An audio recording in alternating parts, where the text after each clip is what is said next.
Greetings from Tokyo, my dear friends. This is Daisuke, and I very much hope that this video finds you well and in very good spirits wherever you are in the world.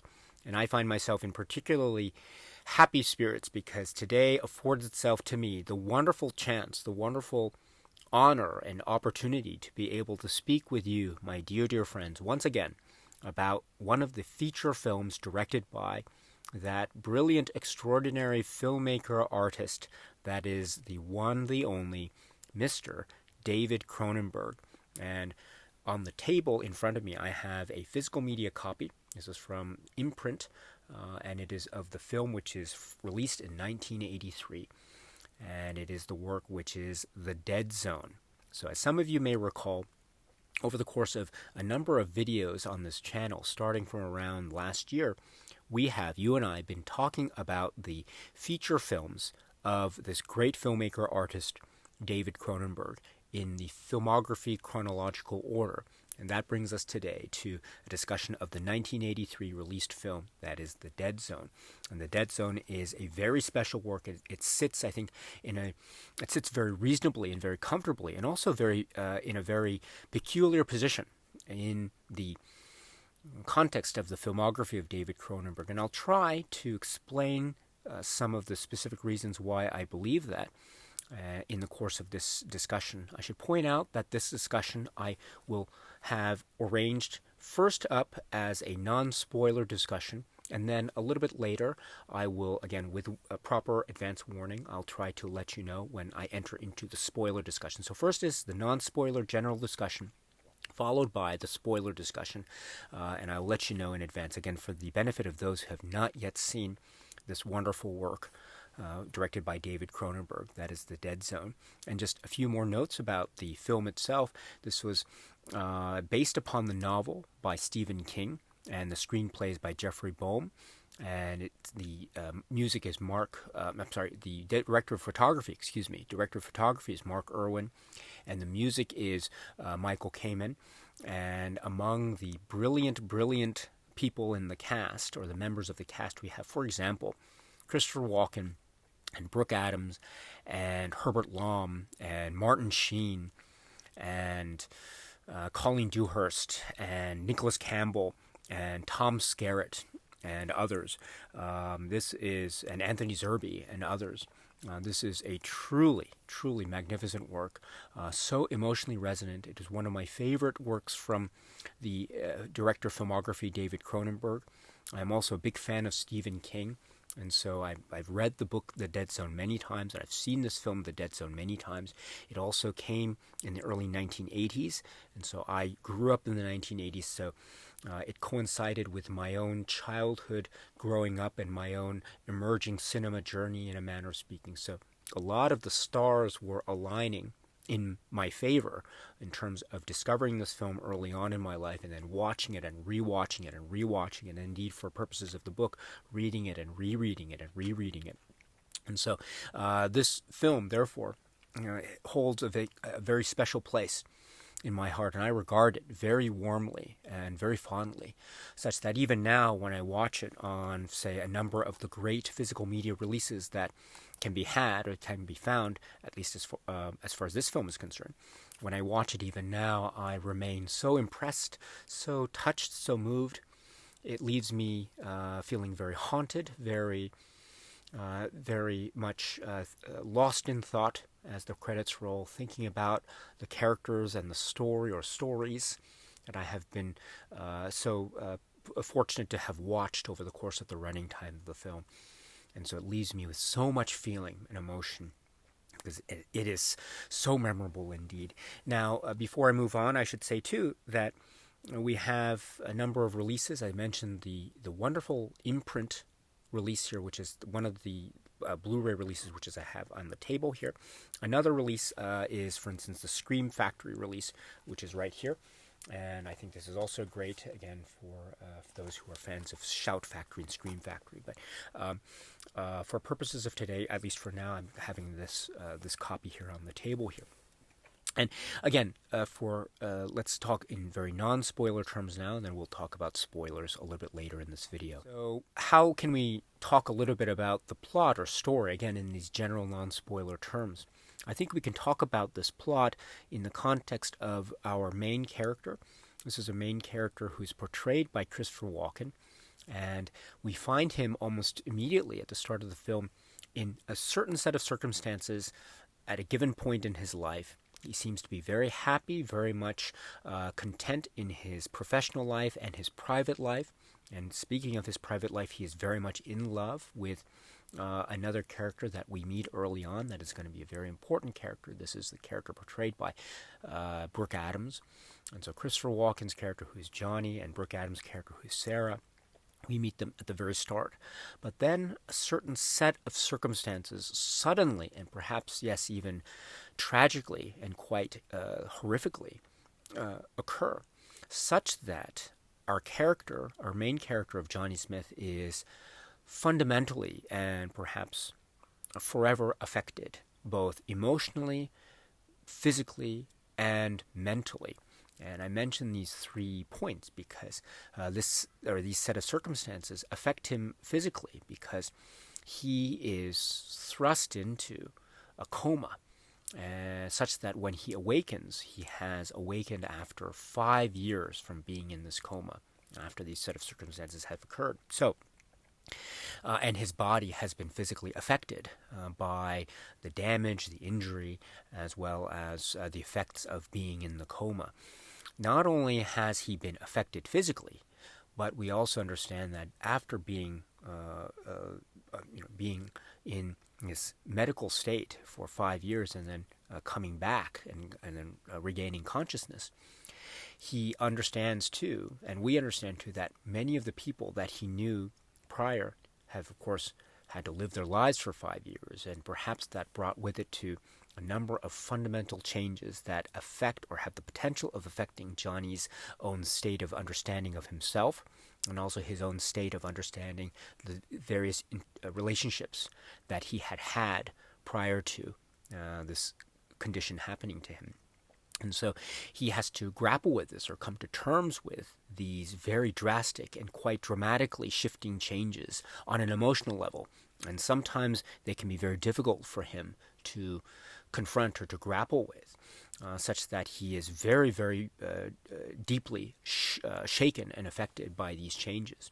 I think very understandably so, and the portrait of Johnny Smith in these moments of emotional sensitivity, I think, are handled so well in the hands of Stephen King's story, as well as David Cronenberg's film adaptation direction, and also the performance by Christopher Walken and others, because not only is he affected, but also other people that we meet are also very fundamentally affected by this in a tragic and emotionally harrowing way. And then also applied to this, we have other say plot beats that emerge. There is a plot beat that is involving maybe a small town community and the horrors that might be confronting a certain small town community. And then also there are some other plot beats involving the emergence of, say, politics and the scope and breadth and effect of politics and rising politics and politicians.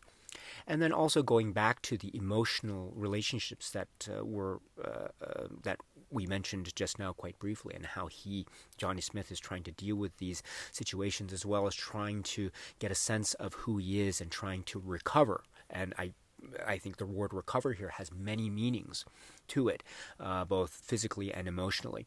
And then also, there is a very peculiar aspect of Johnny Smith's, say, own identity or psyche or situation that emerges quite soon after these events arise, namely some kind of attribution or application of a psychic power or some superpower or something that is extraordinary, extrasensory, that is a power or set of powers that he and we, and indeed the people around him, are trying to understand and grapple with and trying to come to grips with. What is this power, or what are these powers that he seems to now have? And how do these powers, in turn, affect all the various points of character and plot that we have very generally mentioned here? And what is the ultimate conclusion if all these plot points and character points either diverge, run in parallel, or converge or intertwine, including the aspect of these superpowers? How does this overall, say, environment or ambiance or effect, how does this come to fruition in the final concluding moments of the film? So this is the trajectory going forward. Everything seems to combine in this package that is filled with, I think, purposely poetically applied disconnect, and then also purposely poetically applied connect or connections that lead the way to the ultimate conclusions that await us when we watch the film The Dead Zone from beginning, middle to the very end. And as I mentioned, when the end comes and those closing credits roll, there is so much to think and ponder and feel about what we have just seen as a magnificent work of art, again, from the mind of Stephen King, from the mind of David Cronenberg. This is the work from 1983, which is The Dead Zone. And so in that very brief description, which I'll try to expand upon in the latter half of this discussion, I think we can already get a sense of this film, again, as a very important work in the context of the Stephen King meteoric rise in terms of the popularity of his writing, and also the emergence of many film adaptations that have occurred starting from the late 1970s now into this early period of the 1980s, and The Dead Zone being a prime example of this. And then also how this film figures in to the context of the filmography of David Cronenberg. Now, as I've mentioned before, I've seen this film many times, and I've read the book many times. But I don't claim to have a firm expert grasp on either. I'm approaching this as a fan of both forms of the story, but I'm not in any way an expert, so I can't have a strong command over the comparisons and differences between book and film. So this discussion is not meant at all to be any kind of comparative analytical approach to each of the forms of the story. But I might make some specific references, or might make some general references a little bit later in this video about certain key points about the relationship between the Stephen King story, the Stephen King novel, and the film directed by David Cronenberg here. But I suppose what I can say is that this film, I think in a very exciting way, does sit in both categories very nicely, and I think all at once and all at the same time. Namely, it is regarded very, very much so as a strong example of a film adaptation of the work of Stephen King. And it's a great film in that regard. And it also, and at the same time, exists as one of the great examples of David Cronenberg's films. And I think even though this film is, officially speaking, an adaptation of another author's work, because as we've seen a number of films in the past David Cronenberg canon that have been written by him. And so here we have an adaptation from another already existing novel. Be that as it may, there are many places, one can argue, that suggest that this film sits very comfortably in the canon of David Cronenberg. And if I were to mention a number of them, or just some of them very briefly in passing right now, and then save the specifics for the later part of this discussion, I can say that we have the notion of transformation or evolution, progressions forward or regressions backward, depending on one's viewpoint and interpretation of the events of the story.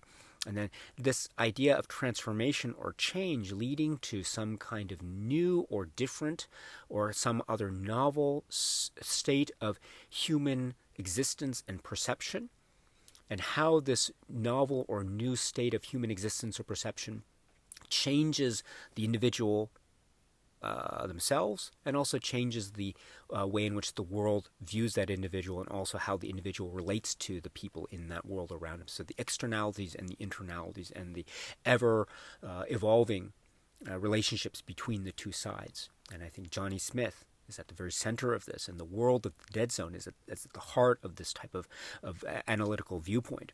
And in the context of this work as a David Cronenberg film, I think it really is it's remarkable in that way. And then also we have, in that same breadth, we have how human emotional relationships are affected by this, such that we can say that the changes in the emotional states of the characters can themselves be seen as a type of metaphor or a type of example of what one might call the Cronenberg aesthetic, namely the way in which in cinematic form Cronenberg and company show us characters that are not only undergoing change and not only undergoing a sense of evolution, such that they seem to be expressing new powers or some kind of ability that hitherto had not been part of their existence. Not only do you see that outgrowth of the changes of characters, but we see how emotions are affected by that. And indeed, too, therefore, the emotional states of characters and the changes or evolutionary states of these emotional changes can themselves be said to be examples of the idea of change, the idea of transformation, the idea of the human state of the human condition, the state of mind, the emotional state, undergoes itself a transformation, and that transformation can lead to quote-unquote good things or quote-unquote bad things, or maybe something in between. And so this is, I think, a further indication of just how important the horror elements are, or the science fiction horror elements are, in a work by David Cronenberg and company, because horror and science fiction, much like the quote-unquote horror elements of the Dead Zone, do contain the possibility for this type of dialogue of change and evolution. But also this film is a great, or I should say, and also this film is a great indication and reminder of just how important the concept of human emotional change is when we're talking about the Cronenberg aesthetic and the idea of evolutionary change. And I think this is so key. And it is such a lovely reminder of this, because the emotional story is so potent, or the emotional stories here are so potent. Relationships between lovers, the relationships between people who are intimate, the relationships between parents and children, generations. This is so important, and it comes so alive, and it's so there's a chill in the air, but there's also so much fire and warmth and beauty as well. And so it's combined with such grace and balance and humility and a sense of presence in the hands of David Cronenberg and company. And so for those and other reasons, I truly admire this work as a cinematic achievement, The Dead Zone, as a Stephen King film adaptation, and also as a David Cronenberg directed work. And so I will try over the course of maybe the latter half of this discussion to try to explain with more specificity and more plot details and spoiler details exactly why I feel that way. But once again, before we turn to that discussion, just to end this general non-spoiler part, I should say that once again there are many ways to watch this film, such as one of these two Blu-rays, examples that I have, and each of them in their own ways fantastic. So there are other options, I know, to watch The Dead Zone, so if you are interested, I strongly encourage you to do so. It is scary in places. There are moments that are very intense. There are moments that are quite, that can be said to be unpleasant.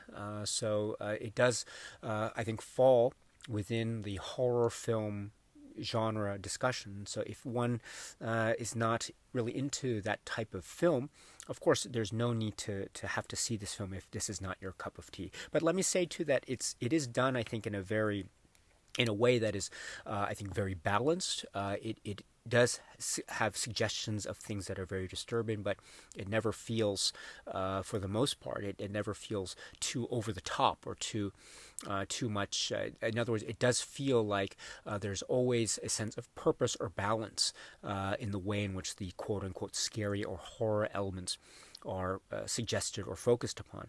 And also, I should say too, once again, that these, like other David Cronenberg works, do have human relationships at their very core. This is the heart and soul of a film like The Dead Zone. And so you are going to be watching a film that has so much heart, so much character, and so much richness in that department, very much so. And so if you are into these very absorbing and very delicately rendered human dramas, then The Dead Zone is certainly a film that I can definitely recommend. And so this is the work, again, released in 1983. It is The Dead Zone. And so now, my dear friends, let us now speak about this film with more plot specificity and so I'd like to focus on spoilers if that's okay. So once again, for those of you who have not yet seen this film, my dear friends, my strong suggestion is please turn off this video discussion and please, in your own good time, watch the film The Dead Zone from 1983. After you have seen this film, you can always come back to this video discussion. It'll still be here. And so at that time, I'd very much like to hear your thoughts and comments about this wonderful film directed by David Cronenberg from the year 1983, which is The Dead Zone. All right, my dear friends, so you're still here, which means it's okay to speak about this work, The Dead Zone, with specificity. And I'd like to talk about this film in the context of the filmography of David Cronenberg, if I may. A little bit of a precursor to that, of course, is I totally understand that this work is an adaptation of a novel by Stephen King, a very popular one, a very successful one at that, a bestseller. And so this also coincides with the sort of meteoric rise of Stephen King as a writer, as a horror novelist. I'm a big fan of his novels. And of course, the publication of The Dead Zone was a very big hit for him. And it meant that the adaptation of The Dead Zone as a film and subsequent adaptations would focus in on the mass market appeal of the name Stephen King. And so perhaps in that vein, especially as the film was marketed during the contemporary times, one can look at this work as a Stephen King novel film adaptation rather than a David Cronenberg film. And again, we have to remember that this was a David Cronenberg directed film, but it was a project that was, of course, based upon a pre-existing novel, and the screenplay was then based upon that. And so this wasn't a work that was directly written by David Cronenberg, unlike previous David Cronenberg directed films. And so in that way, too, one could, I think, very reasonably consider this film not necessarily as a David Cronenberg film as much as a Stephen King film adaptation. And if you feel that way, my dear friends, that is a great way to look at this film. I, too, am a big fan of Stephen King. I love his books. I love The Dead Zone. And I love this film as a Stephen King film adaptation. And I look at that film, or this is one of the ways I can regard this film. However, I also regard this film as a David Cronenberg film very, very strongly. And I'll try to explain some of the reasons why. And so in that way, my dear friends, once again, I don't intend to make any comparative analysis discussion between book and film, except for a few, maybe a couple points that I want to raise a little bit later in this video discussion. But for the time being, I would like to primarily focus on some of those aspects of this film, The Dead Zone, and in the context of how I view this film as a work directed by David Cronenberg. And so to start that discussion as to how I see The Dead Zone as a David Cronenberg work, I think I have to look first at the nature of the plot, or specifically the nature of how Johnny Smith got his powers. To begin with, this psychic powers, which itself is, I think, a very complex set of powers dealing with the past, the present, and the future, depending on the characters that he meets, depending on the time of the story, etc. And also we have to think too about specific details that lead up to his accident, which is on the road, the highway, and the road at night, and the rain, and the overturned truck that he unfortunately drives through, causing a severe injury to his body and person. And we find him unconscious at the hospital, and Sarah does. And of course, we understand that leads to him being in a coma for 5 years.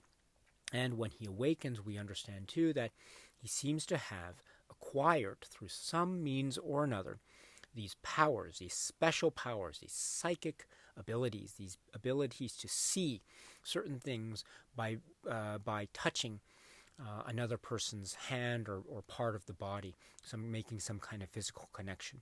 And thus we see, for instance, the nurse at the Weizak Institute, or maybe with Greg Stilson, and maybe with the parts involving one of the victims of the Castle Rock killings, etc., etc., etc. So these become part of the aspect of the film The Dead Zone that can be said to be the quote-unquote horror parts.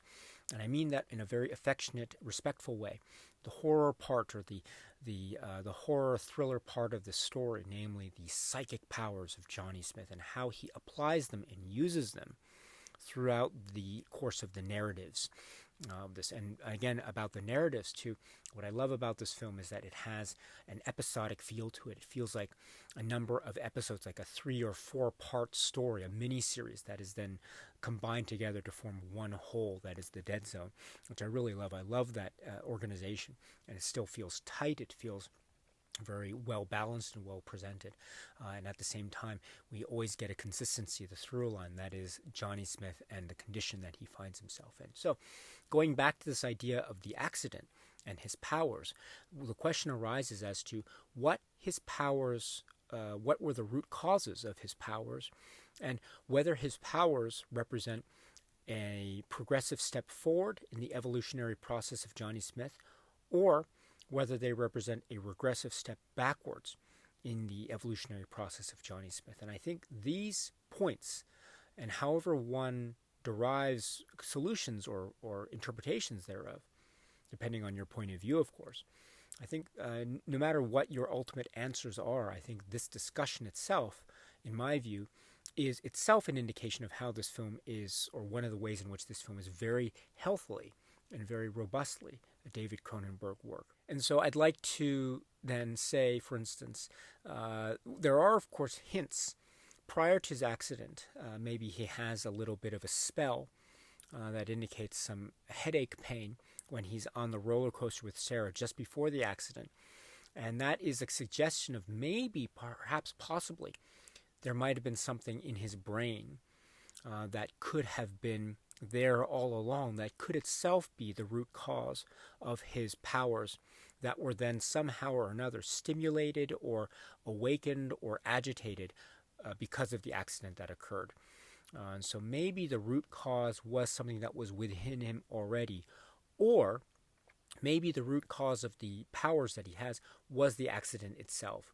And so whatever the situation, whatever the injuries that he has sustained to his brain, to his mind, to his person, somehow or another, those could have been, in combination, those could have been what ended up being the reasons for his powers to come about when he woke from his coma again 5 years later. So I think these two differing yet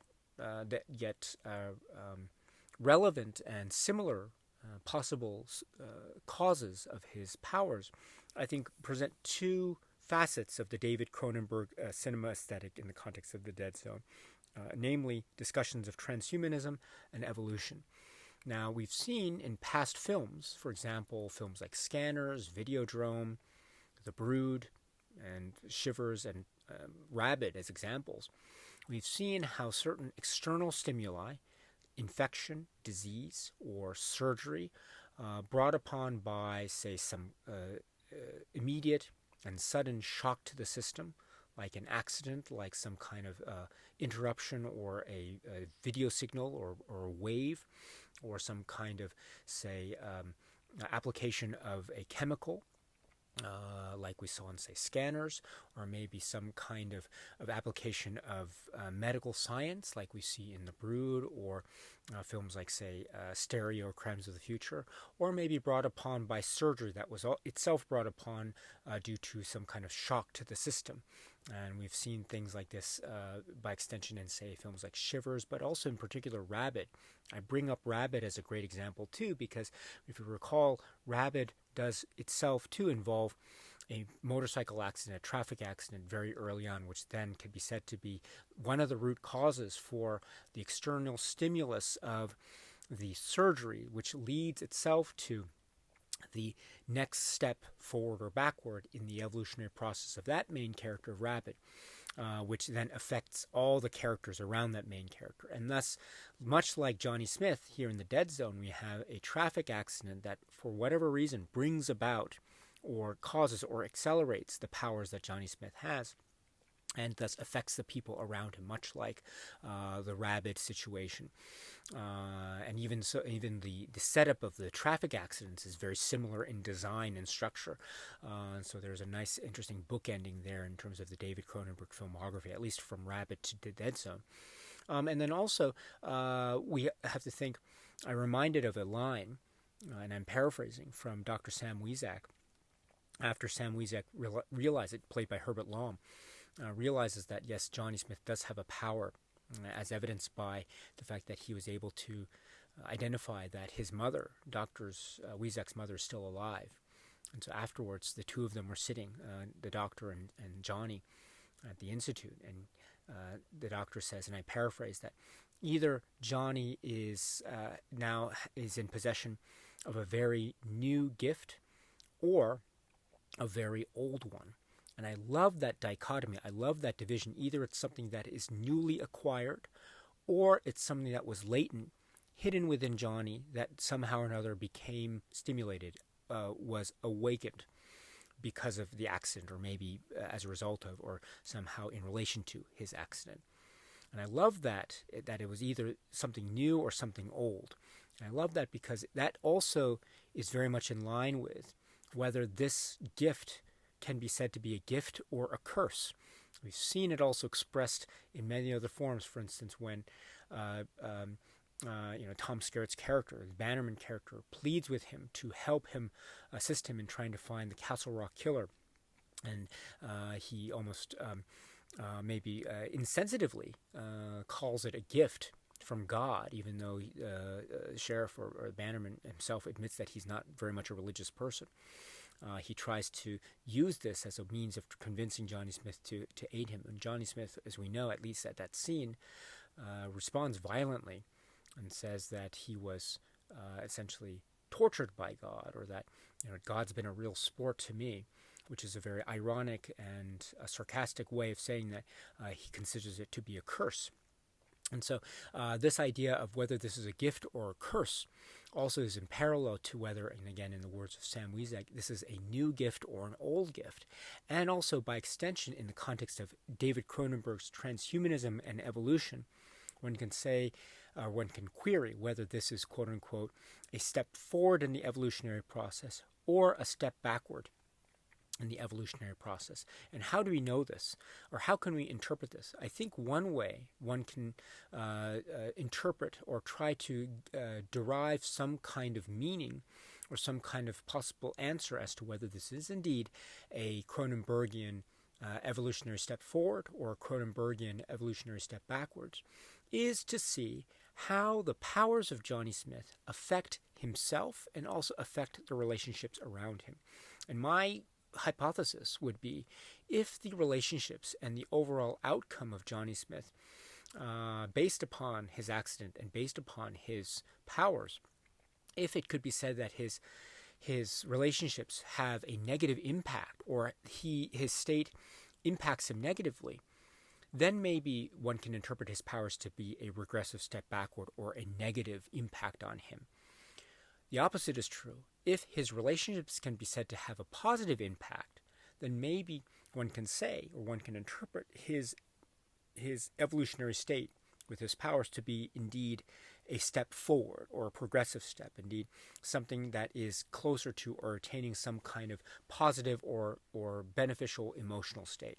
And so in order to be able to perhaps derive some kind of context, we have to look at the emotional relationships, the relationships between Johnny Smith and the key characters in his life, and how they have been affected, if at all, by the accident and his coma and being out for 5 years, and indeed the onset of his powers.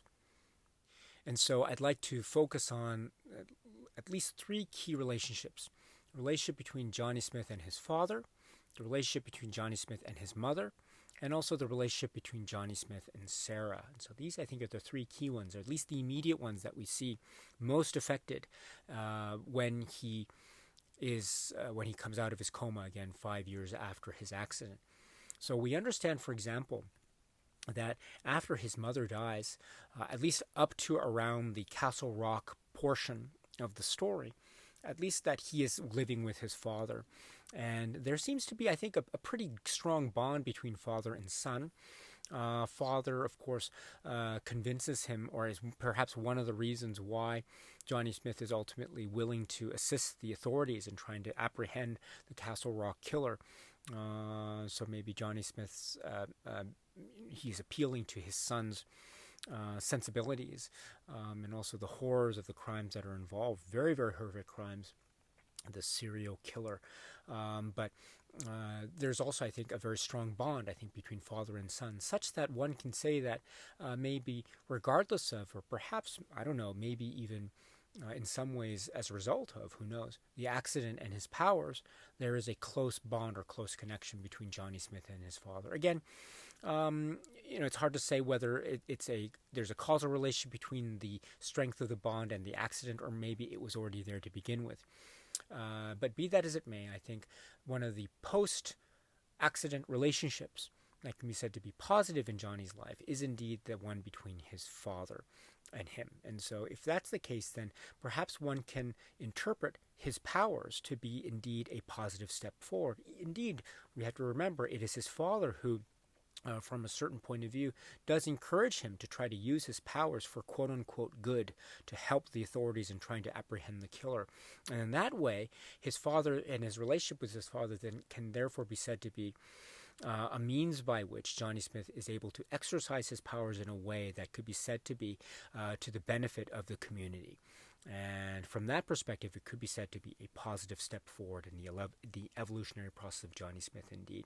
Now, the opposite is also true. Namely, one can look at other relationships with Johnny Smith and people that he was close to and see that maybe those relationships were affected in a negative way, thus creating the support for the interpretation or theory that Johnny Smith's powers post-accident were indeed a negative regressive step backwards rather than a positive progressive step forwards. For example, the relationship between Johnny Smith and his mother is a very interesting one. On the one hand, they are evidently very, very close, as evidenced by the fact that when his mother passes away, Johnny Smith is very visibly and emotionally affected. And also we see, too, that Johnny Smith's mother seems to be very affected, on the one hand, because after he comes back, she seems to be very much focused in on religion and expressing things with this, with a focus on a religion, perhaps an overly intensified focus on religion. That seems also to be very much aggressively against Sarah, and maybe almost aggressively insulting Sarah and what she perceives to be the ultimate insult that Sarah has committed against her son Johnny, namely to abandon Johnny and find and go off with another man and indeed have another life and be married and have a family. And abandon Johnny, at least in the eyes of his mother, and she expresses it in very almost very strong religious overtones in her language. And so this could be said, therefore, to be one sort of outgrowth of the accident and the coma of Johnny Smith, namely the what could be said to be the over-intensification of the religiosity of his mother, thus creating very potentially negative consequences for Johnny and other relationships, such as the one with Sarah. And also, we have to remember, when does his mother become violently ill? It's during the point where she is watching on television the reporters essentially hounding Johnny Smith and aggressively being against him, and she is visibly shaken by this, and to the point where she becomes so ill that not much later she passes away in a very sad and poignant moment. And so therefore it could be said that her disintegration, her physical and emotional disintegration in the film comes about when she sees Johnny Smith's powers either being exploited or otherwise applied in this press conference sort of way. And so in that way, one can interpret, the possibility at least, can interpret Johnny Smith's powers and his being in a coma after being in the accident to be a negative regressive step backwards, because it affects the relationship between him and his mother in a way that arguably causes her disintegration, both physically and emotionally. And the ultimate final parting moments are very poignant and very sad for Johnny Smith. And so we see the direct effects of the loss of his mother in this way. He is very visibly shaken and he's very visibly upset. And those aspects of being shaken and upset, I think, are very powerful indications or possible indications that indeed his powers are some kind of negative regressive step backwards, at least in the context of Johnny Smith's evolutionary state of mind. It brings us to the relationship between Johnny and Sarah, which I think could be said to be one of the most important relationships in the film. Or actually, I should say, from my point of view, it is the most important relationship in the film, that between Johnny and Sarah. It is a very complex one. It is one where you know that they have a very deep bond and connection that has been irreparably damaged, perhaps due to no one's fault in the relationship. Again, it was the accident and what happened to Johnny Smith that night, but circumstances are circumstances, and 5 years is 5 years. And so Sarah, we understand, has left him and has found another life, and indeed another husband and another family, and a child, a son, Denny, which is not the family that she was hoping to have with Johnny, the life that she was hoping to have with Johnny. Now, this affects her, and this affects him. But it affects them, I think, arguably in very different ways, but also arguably in very similar ways.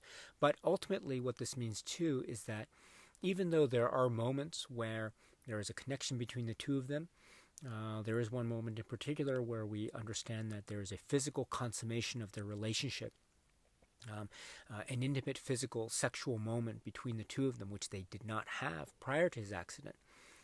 Even though there is this tentative physical moment, we understand too that it is fleeting, it is temporary, it is not lasting because of the situation that Sarah finds herself in with her family. That is not Johnny Smith. And Johnny Smith also understands this.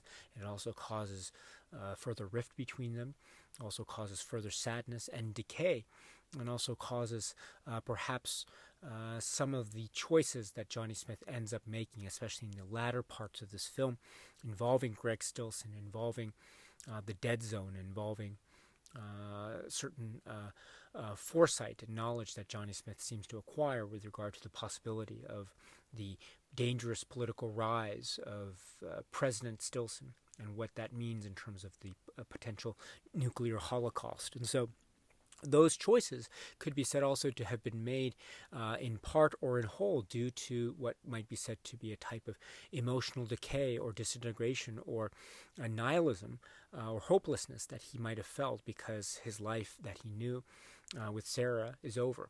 And so if his life that he knew with Sarah is over, then what point is there to go on? And at the same time, or coinciding with that, there's a type of mission that Johnny Smith seems to have been acquired in terms of stopping Greg Stillson at all costs. And so this, I think, is an indication, I think, in the short term and the long term of the story, that perhaps this key relationship and the breakdown of this key relationship, even though there is very much a bond of love between them, even at the point of death, when she says to him in his arms as he's dying after having been shot at the failed assassination attempt, when she says to him, "I love you," and there's a tear that falls down his eye as he departs this world, and she is left sobbing and crying, bereft and totally shattered as the film ends.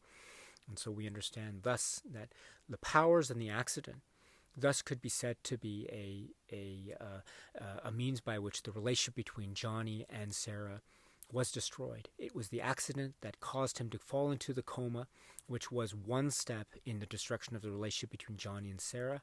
And then two, the powers that Johnny has, namely his ability to see into the future, the dead zone and the gray area, and that point in which he could change the future. Notwithstanding, he could still see the possibility of the future. And it was this application of the power that caused him not only to want to carry out this planned assassination attempt, but also with Sarah and her husband and Denny, the little boy, also being directly involved. Perhaps Johnny Smith wasn't directly aware of this, but being in the same hall and his son being in the direct line of fire, thanks to the sort of the nefarious act of Greg Stillson carrying as a human shield, and an act of almost cowardly viciousness. And so, in other words, and then that caused him to be shot, Johnny Smith to be shot. So therefore, it could be said that the application of Johnny Smith's power in that context caused his ultimate demise.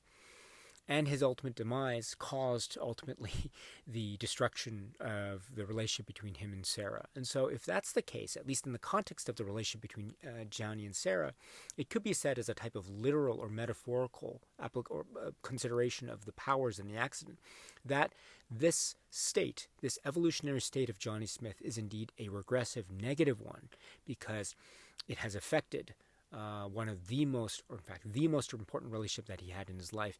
It has affected it, and it has destroyed it permanently. And if that's the case, and if we see the negative consequences upon Johnny Smith of this power and of this state, then we can interpret that moment to be, or that, say, evolutionary state to be, a negative regressive one. If that's the case, then that throws into question the whole, I think, dynamics of what I've been trying to label as the Cronenberg cinema aesthetic.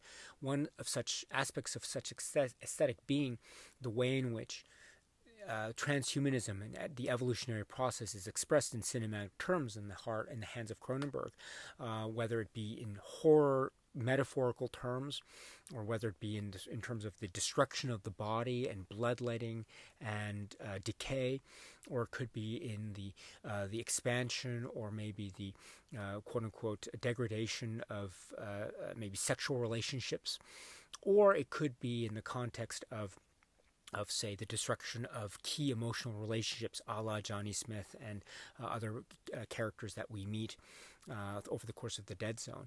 And so if that's the case, then much like many of the ambiguous contexts of what evolution is in past films, I think that concept of the ambiguous nature of what evolution is still exists, and it's at the heart of this film, The Dead Zone, and the ambiguity still remains, because, as I say, there are some positive benefits as well as some negative consequences to Johnny Smith's story, thanks to these powers. Are they a gift or are they a curse?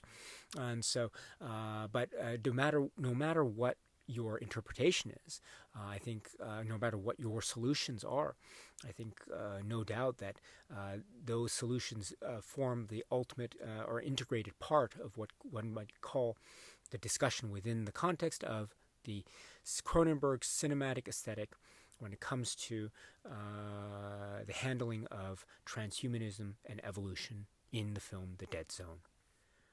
And I'd also like to speak to the concept of parent-children relationships. This is very important in the concept of The Dead Zone. We see a number of parent-children relationships throughout the film. Johnny Smith and his mother, Johnny Smith and his father, Anthony Zerbe's character and his son, Sarah and Denny, Mrs. Dodd and her son Frank Dodd, Sam Weizak and his long-lost mother, etc. And we see throughout these parent-children relationships how Johnny Smith's story interacts with those relationships, and indeed how those relationship outcomes affect both emotionally, or in the context of an emotional and evolutionary journey of Johnny Smith, how they affect him to his very core, such that the outgrowths and the outcomes of each of these relationships could be said to be affecting Johnny Smith's evolutionary state of being, either in a progressive way forward or a regressive state backwards. For example, the storyline of the Dodds, Frank Dodd and his mother, the status quo could of course be described to being that his mother knew that Frank Dodd was the Castle Rock killer, and that they lived together, and that she perhaps even protected him. But that status quo was threatened and indeed destroyed with the emergence of Johnny Smith on the scene. And what happens, there's that really intense scene at the Dodd household involving the death of Frank Dodd by his own hand, and the grisly scene involving the scissors and the mouth. It's very, very disgusting. And then also the mother seemingly wanting to avenge the death of her son by trying to kill Johnny Smith, where she in turn, or as a result, gets killed in the process. Now, what happens after this potential threat and indeed destruction of the status quo of the relationship between mother and son? Johnny Smith is himself deeply, deeply affected. Now, he used his powers in the Castle Rock section arguably for good, or for a societal benefit, for the community writ large. But after this incident, we understand that he isolates himself. He leaves the community, lives on his own, away from the doctor, away from Weizak Institute, away from his father, away also from Sarah, although she does emerge quite coincidentally, of course, a little bit later. But the point is that Johnny Smith no longer seems to be using his powers for this communal good, as indicated by all the letters that he keeps but doesn't open. And also, he isolates himself.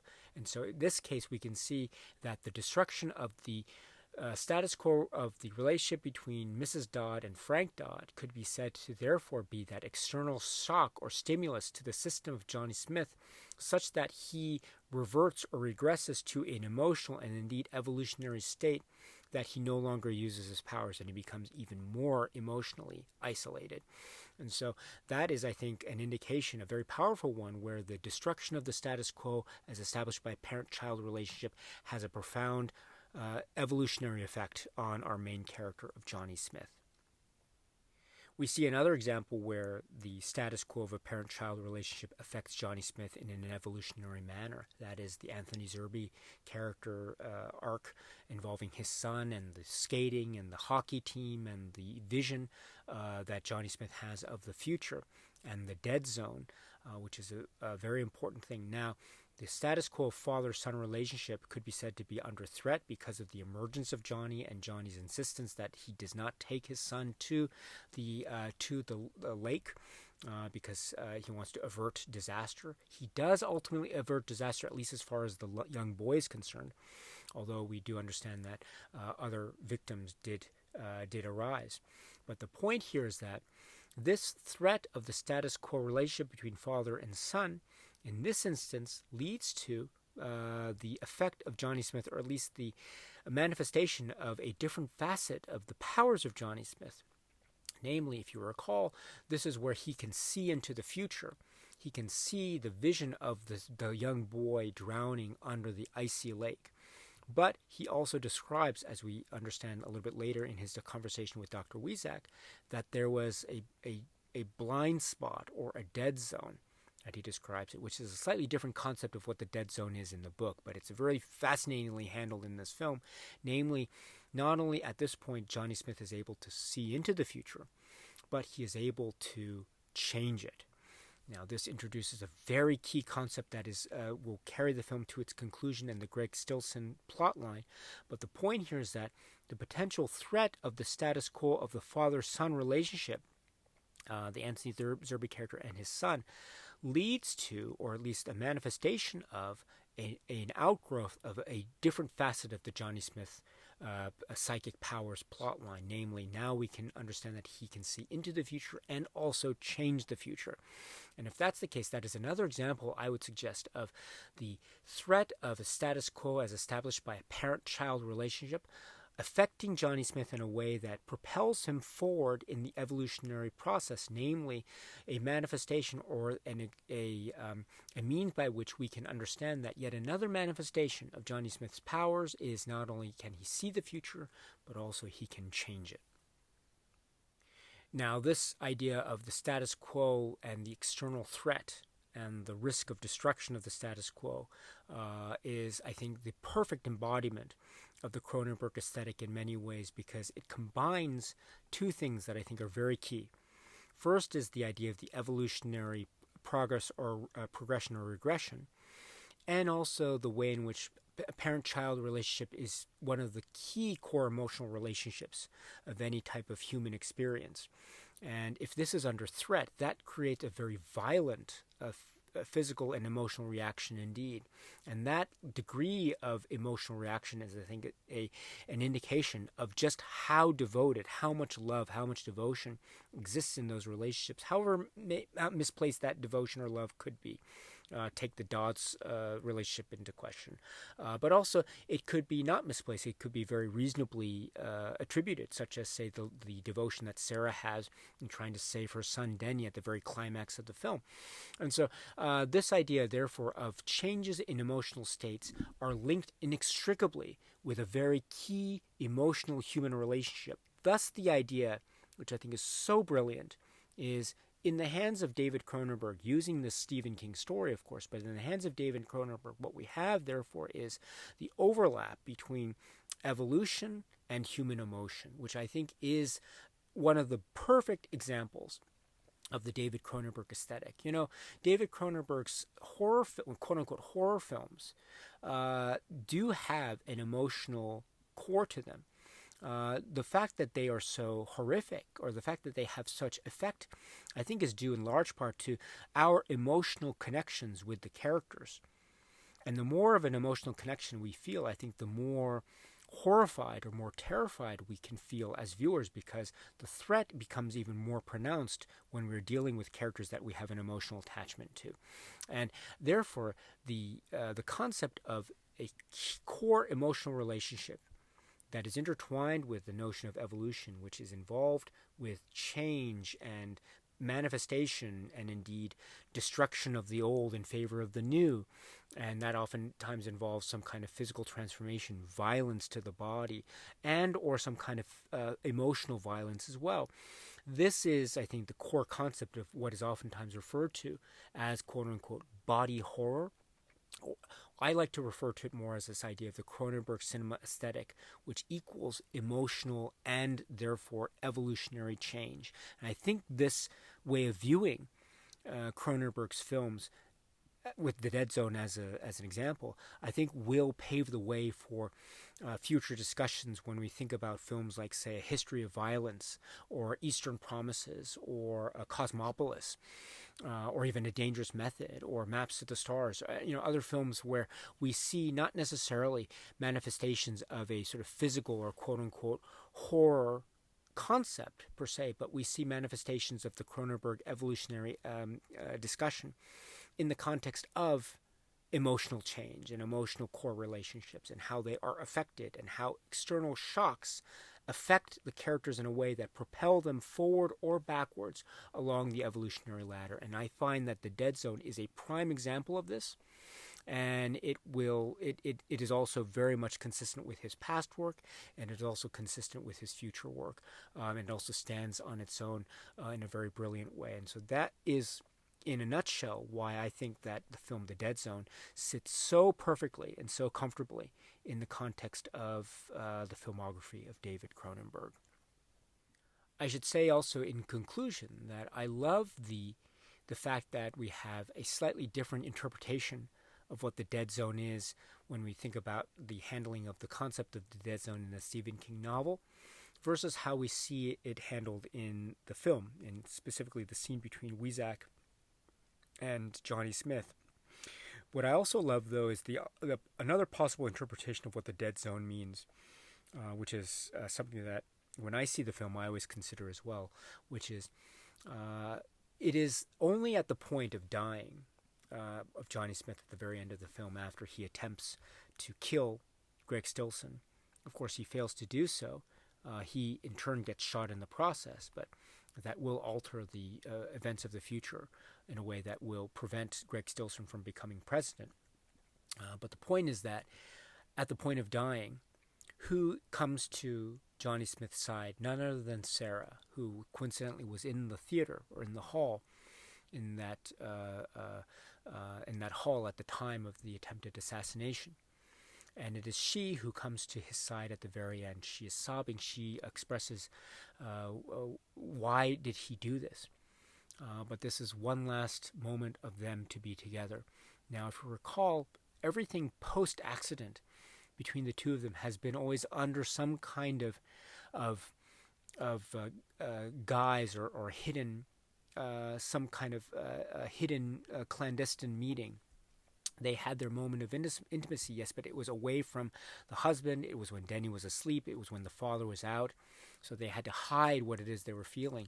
Whenever they met in public, they would always have this type of almost play acting, pretending to be distant, where in fact their emotions towards each other were really about to burst forth, but they had to resist the urge's temptation to want to be together, because fate and circumstances had different ideas for them. So they always had to hide what it is they were really feeling, at least in public. Not so in this final moment of death, at the point of dying of Johnny Smith, when he is shot and he is about to depart, Sarah is hugging him and embracing him, and without any indication of wanting to hide her feelings. Instead, everything is out in the open. Everything is free to be expressed for one last time just before he dies. And what does she say at the end, which is indeed the final line of the film? I love you.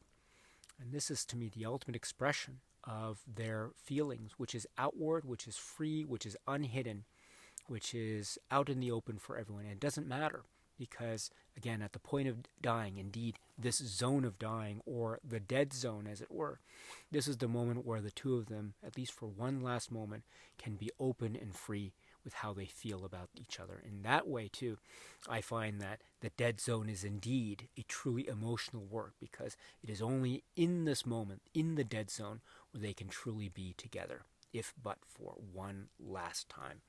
And so that's why I think the work, The Dead Zone, is so powerful and beautiful. That's an example of why I think the film is so powerful and beautiful.